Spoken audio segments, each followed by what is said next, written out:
EV Comply, simplifying your charge point installations. Another week, another podcast brought to you directly from EV Comply. It's the 17th of September and this week we're speaking with a guest. So another week and another podcast, and I'm actually joined with Sophie Adams, who is Head of Consumer Experience at OZEV. Hey, Sophie. Hi. It's so nice, as I've said to you before, to be talking to a girl in this industry, because they're kind of few and far between still, which is sad. It's interesting, isn't it? I mean, there are a lot of women that I'm seeing now sort of come into this sector, and that is hugely exciting, and there's some great role models, which, to be honest, that I'm really happy about. Now, for those who don't know, the majority of the people listening to this podcast will probably be very familiar with OZEV, but for people who don't know, what is your role within the company and what is kind of OZEV as a whole? So OZEV is the Office for Zero Emission Vehicles, and our focus really is to support the decarbonisation of transport. So we can start to tackle climate change and meet our long-term targets to get to a sustainable future. But what we really want to do is reduce emissions to improve air quality, reduce carbon emissions, and help the future generation. And my role is to improve the consumer experience so consumers can use the charging infrastructure really easily, to make sure that they want to buy EVs and that people can really easily travel wherever they want to across the UK, even go into Europe, and that this process of charging is really easy, simplified, and everyone is happy. Now, you obviously do a lot within the sector, as you've just kind of touched upon, but the biggest thing, of course, is the grant system that's currently in place with OZEV, which is helping people move forward and adopt the EV process. So we ourselves have kind of seen firsthand the demand increase for grants over the last 18 months, because that's part of obviously our EV Comply app that we do help people to kind of deal with the paperwork and stuff. But how has OZEV adapted to these challenges, do you think, to deal with the increase in workflow and the processing, really? Because we've seen a massive influx, so you must have your end. I mean, the demand for the home charge, workplace charge, charge point grants and the plug-in grants, it's risen hugely, and very much looking at demand for zero emission vehicles. I mean, as you were saying, over the past 18 months, it is amazing. But it's also really presented us with some challenges to actually, as you mentioned, how to process these grant applications and make sure that these are matched in demand as well. But we're making sure that in the medium term that we are running off platforms that offer more resilience. So as you get more requests on a day-to-day basis, that we can process these really easily. And for example, on World EV Day, we had announced more detail on sort of what we're going to do in the near future. But to be honest, we're looking at how we can make sure that the grant makes the most difference and constantly keeping them under review. So what do consumers need? What do installers need? And really understanding what is the function of all of this. Now, with regards to the grants, Sophie, this is a little off grid, but just something that I'm wondering really is, a lot of people are saying take up the grants now because they're almost a little too good to be true, whilst we're all just in this initiation phase of adopting EVs. Would you agree with that now's kind of the time to jump on that bandwagon? I think there are some really great opportunities and to buy EVs now. We're also looking at how do we support the fleet market.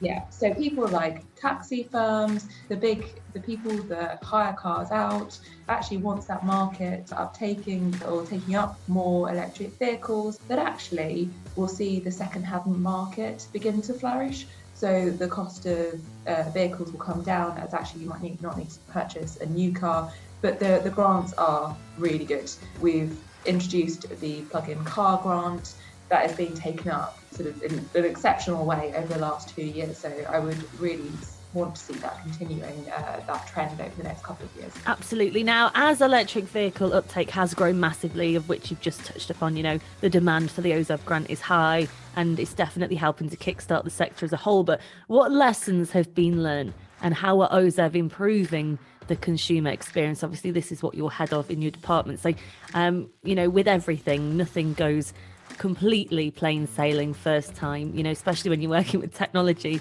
I think one of the key things is that there are a lot of different people that help to install the charging infrastructure that are actually entering the sector. So we need to keep in mind, and this is what my focus really is to understand, well, what does the consumer really need? What do we need to improve the consumer experience when using their EV? We don't want to mirror the current system of going to refuel your petrol and diesel car, but actually the charging of your EV should be seamless. It should be part of your day-to-day life. So actually it's understanding how we go and talk to industry, go and talk to our users, consumer bodies, and to make improvements now, such as even things like open data, so consumers can find the charge point that is right for their needs, ensuring that the network is reliable, that you've got basic payment methods, that this is streamlined, and you have pricing transparency, all of which we have been consulting on over the last year. And it's those key learnings that actually it's not just about one component, but a more holistic approach. What is the outcome that we actually want to get to? What is the outcome that the consumers want over the next 5, 10, 20 years to decarbonise transport, and work back from that? So the grants are one part of this as well. Our infrastructure is another part, and also looking at how do we encourage home charging and what happens in a smarter world as well. So how can we work with other home technologies? So it's not a single piece of work. This is a really huge and embedded piece of work across government. Absolutely, and we know that OZEV obviously even encouraged down to the installation and companies to use market-leading systems like EV Comply, because we work so hard in making sure that all those areas are covered for people to make it as simple as possible. Now, how does this help installers? And are there now plans to improve the digitalisation of the system and processes? I mean, they're not bad at all, but you know more than anybody that technology is forever moving, isn't it? Hugely. And this is why we need to constantly reassess how good it is. Is it fit for purpose? Because the world is constantly changing.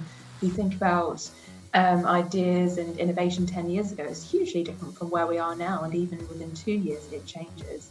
But we know that the current system is a bit complex, and so we do welcome innovation, innovators who can help installers and consumers, just to make sure that consumers are getting what they need, and to start to streamline actually this entire digital process.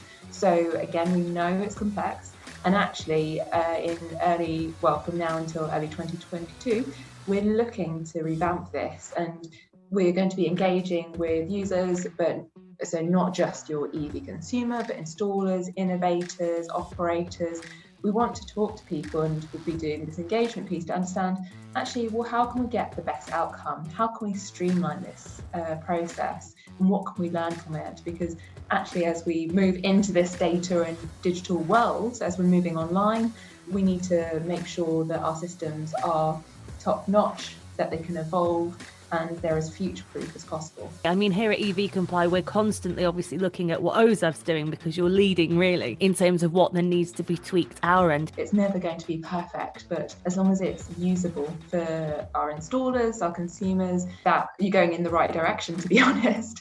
There's always going to be changes and challenges, but as long as we're getting more positive feedback than negative, I think that is huge. That's a huge win. We hope that's going to continue to be the case. It all seems to be good so far, Sophie, which is nice. Very pleased to hear that. So where can people find out more information about the OZEV grants and the incentives and the eligibility? There is a huge amount of information on our website.